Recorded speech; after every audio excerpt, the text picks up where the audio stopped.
इस वीडियो में आपका स्वागत है। इस वीडियो के अंदर हम ट्री डाटा स्ट्रक्चर को पढ़ेंगे। इससे पहले वाली वीडियो में हमने क्यू को कंप्लीट कर लिया था।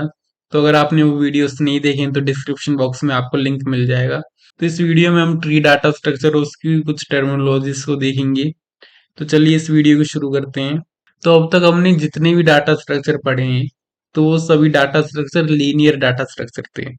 लीनियर डाटा स्ट्रक्चर का मतलब कि वहां पर जितने भी जो एलिमेंट स्टोर थे वो किसी एक सीक्वेंस में स्टोर थे। जैसे यहाँ पर जो हमारा एरे था, यहाँ पर सभी एलिमेंट्स एक के बाद एक स्टोर थे। जैसे इस ए के बाद आगे एक एलिमेंट है बी, और इस बी के बाद एक एलिमेंट है डी। तो इसी प्रकार से सभी एलिमेंट के आगे एक एलिमेंट है या उसके पीछे एक एलिमेंट है। तो सभी एलिमेंट जो है वो एक सीक्वेंस में स्टोर है।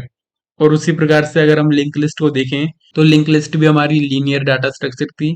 यहाँ पर भी सभी नोड के बाद एक दूसरी नोड स्टोर थी। जैसे यहाँ पर ए, उसके बाद बी और उसके बाद सी। तो सभी जो हमारे नोड्स थी वो एक के बाद एक थी।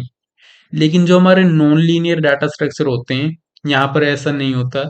यहाँ पे कुछ भी सीक्वेंस हो सकता है। जैसे मान लीजिए यहाँ पर हमारा एक नोड है ए, और इस नोड के आगे दो नोड हैं बी और सी, और इस बी नोड के आगे एक नोड है डी, और इस सी के आगे एक नोड है ई और जी। तो यहाँ पर कोई ऐसी खास नंबर नहीं है कि किसी एक एलिमेंट के आगे एक ही एलिमेंट होगा या किसी एलिमेंट के आगे दो ही एलिमेंट होंगे। यहाँ पर कितने भी आगे एलिमेंट हो सकते हैं या पीछे कितने भी एलिमेंट हो सकते हैं। तो ऐसे डाटा स्ट्रक्चर को हम नॉन लीनियर डाटा स्ट्रक्चर कहते हैं, जिनमें किसी एक एलिमेंट के एक से ज्यादा प्रेडिसर और सक्सेसर हो सकते हैं। उसको हम नॉन लीनियर डाटा स्ट्रक्चर कहते हैं। तो अब हम इस ट्री की कुछ टर्मिनोलॉजीज को देखते हैं। तो यहाँ पर सबसे पहली टर्मिनोलॉजी है नोड। तो देखिए, नोड वो हमारा एंटिटी होती है जिसके अंदर हम अपने वैल्यूज को स्टोर करते हैं, जिसके अंदर हम अपने डाटा को स्टोर करते हैं, तो उसको हम नोड कहते हैं। तो यहाँ पर देखिए, जो आपको ये गोल गोल से दिखाई दे रहे हैं इनको हम एक नोड कहेंगे। और इस नोड के अंदर हमने वैल्यू को स्टोर किया है ए। जैसे हमारा लिंक लिस्ट में हम अब एलिमेंट को स्टोर करते थे तो हम पहले नोड बनाते थे। तो उसी प्रकार से हमारे ट्री में भी हम इन्हें नोड कहते हैं। और उसके बाद हमारा नेक्स्ट टर्म है रूट नोड। तो देखिए, ट्री की जो सबसे पहली नोड होती है उसको हम रूट नोड कहते हैं, जो सबसे टॉप पे होती है।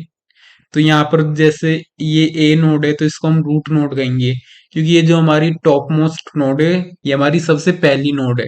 तो ये ए हमारी इस ट्री की रूट नोड कहलाएगी। और तीसरा टर्म है पेरेंट नोड। तो पेरेंट नोड को समझने से पहले हम चाइल्ड नोड को समझते हैं। तो चाइल्ड नोड को देखिए हम इस प्रकार से समझ सकते हैं। जैसे यहाँ पर हमारी एक नोड है ए, और इस ए नोड के बाद बी और सी दो नोड हैं। तो इन बी और सी को हम इस ए के चाइल्ड कहेंगे। जैसे हमारे फैमिली ट्री में होता है कि फादर और उसके बाद उसके चाइल्ड। तो यहाँ पर ये हमारा ए पेरेंट नोड कहलाएगा एक बी और सी का, और ये बी और सी ए के चाइल्ड नोड है। तो उसी प्रकार से अगर मैं पूछूं डी का पेरेंट नोड क्या है, तो डी का पेरेंट नोड है बी, और बी का चाइल्ड नोड है डी। तो अगर मैं ई का पेरेंट नोड पूछूं तो ई का पेरेंट नोड होगा सी, क्योंकि ई से एक पहले वाला नोड सी है। अगला यहाँ पे हमारा टर्म है सिबलिंग नोड। सिबलिंग का मतलब भाई बहन। तो देखिए, जिन नोड का पेरेंट एक ही होगा, सेम होगा, तो उन नोड्स को हम सिबलिंग कहेंगे। तो जैसे यहाँ पर बी और सी का पेरेंट एक ही है ए, तो इन दोनों का पेरेंट सेम है, तो इसलिए यहाँ पे बी और सी सिबलिंग्स कहलाएंगे। उसी प्रकार से सी के दो चाइल्ड हैं ई और जी, तो इन ई और जी को हम सिबलिंग्स कहेंगे। सिबलिंग नोड के बाद हमारा अगला टर्म है लीफ नोड। तो देखिए, जैसे एक ट्री में हमारी लीव्स होती हैं, उन लीव्स के आगे और कुछ नहीं होता, वो बिल्कुल एंड में होती है। तो उसी प्रकार से इस ट्री के जो एंड में हमारी जो नोड्स होंगे उनको हम लीफ नोड कहेंगे। जैसे यहाँ पर डी, ई और जी, इन तीनों नोड्स के आगे कोई भी नोड नहीं है, इनके कोई भी चाइल्ड नहीं है, तो इन तीनों नोड्स को हम लीफ नोड कहेंगे, क्योंकि यहाँ पर हमारा ट्री की जो एक ब्रांच है उनको उसका एंड हो रहा है। तो इसलिए हम यहाँ पे इनको लीफ नोड कहेंगे, क्योंकि इनके आगे कोई भी चाइल्ड नहीं है। अगला टर्म है हमारा पाथ। तो देखिए, पाथ का मतलब होगा रास्ता। तो मान लीजिए अगर मुझे ए से डी का पाथ लिखना होगा तो ए से डी तक जाने के लिए मुझे सबसे पहले ए से बी तक जाना होगा, और बी पर पहुंचने के बाद मुझे बी से डी की तरफ जाना पड़ेगा। तो अगर मैं इसका पाथ लिखूंगा तो देखिए, ए से डी का पाथ मैं इस प्रकार से लिख सकता हूँ कि सबसे पहले मैं ए से बी पे जाऊंगा, और बी के बाद में बी से डी पर जाऊंगा।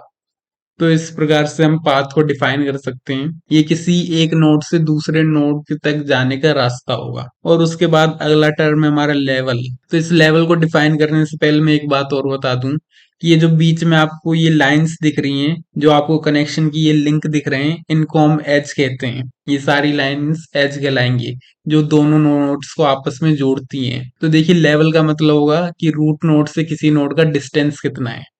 तो जैसे मान लीजिए अगर मुझे डी का लेवल निकालना हो, तो इसका मैं रूट नोड से डिस्टेंस देखूंगा। तो देखिए, डिस्टेंस निकालने के लिए मैं इन एजेस को काउंट कर लूंगा कि ए से डी तक कितनी एजेस बीच में आती हैं। तो यहाँ पर देखिए, ए से डी तक हमारी ये फर्स्ट एज, बी से डी के बीच में सेकंड एज। तो यहाँ पर जो हमारी एजेस हैं, ये दो एजेस बीच में आती हैं। तो यहाँ पर इस डी का लेवल हो जाएगा 2।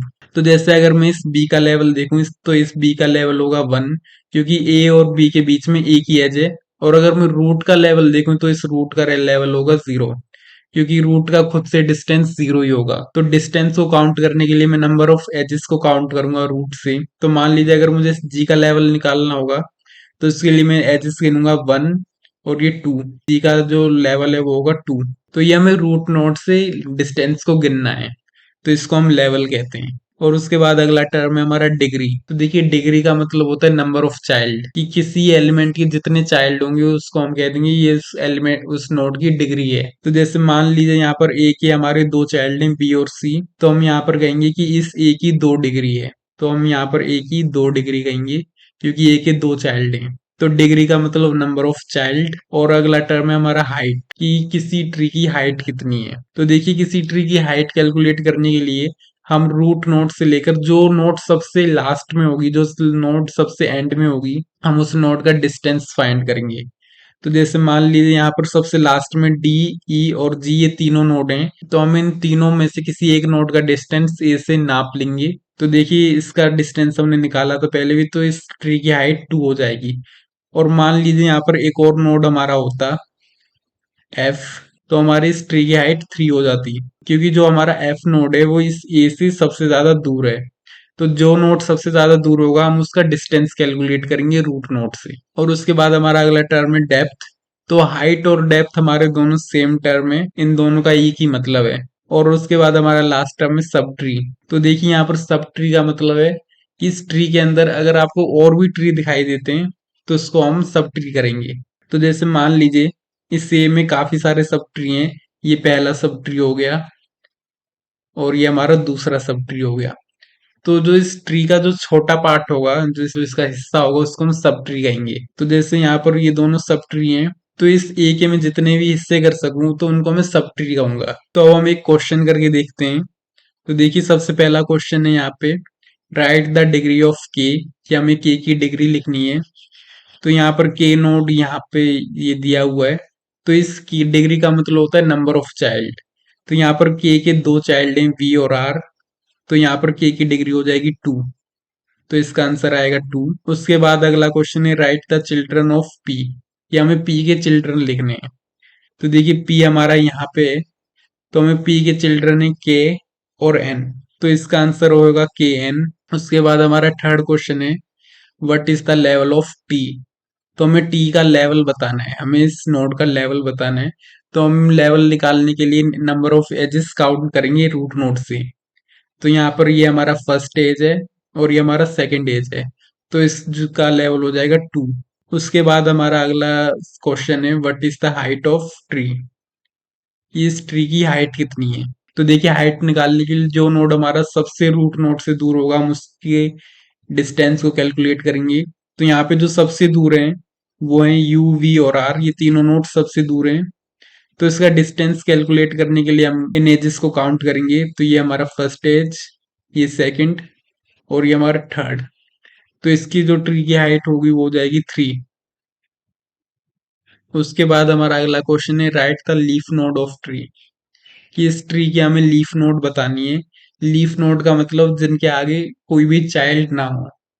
तो इसकी जो फर्स्ट लीफ नोड है वो है यू, क्योंकि इसकी कोई भी चाइल्ड नोड नहीं है। और हमारी जो सेकंड लीफ नोड है वो है टी, क्योंकि इसके आगे इसके भी कोई चाइल्ड नोड नहीं है।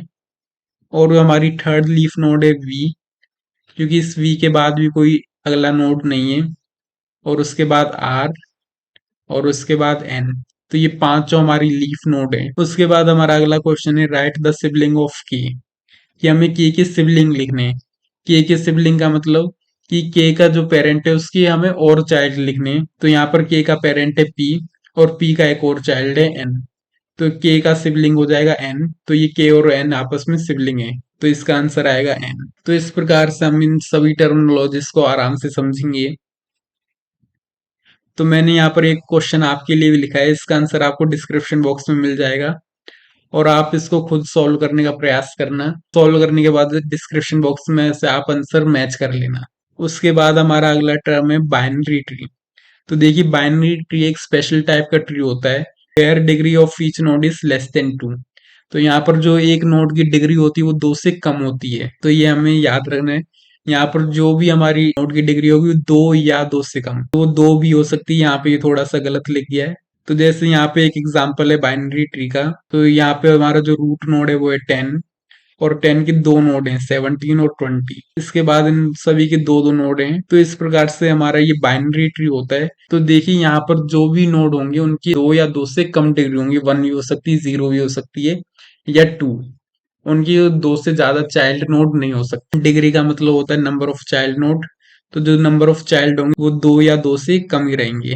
तो हमें ये याद रखना है कि जो डिग्री होगी वो 2 या 2 से कम ही रहेगी। तो ये हमारा बाइनरी ट्री होता है। तो आगे हम जो भी काम करेंगे अपना ट्री का वो बाइनरी ट्री पे ही करेंगे। अगर आज की वीडियो में आपको कोई भी डाउट हो तो आप कमेंट सेक्शन में पूछ लेना, मैं उसको सॉल्व करने का पूरा प्रयास करूंगा। Thank you.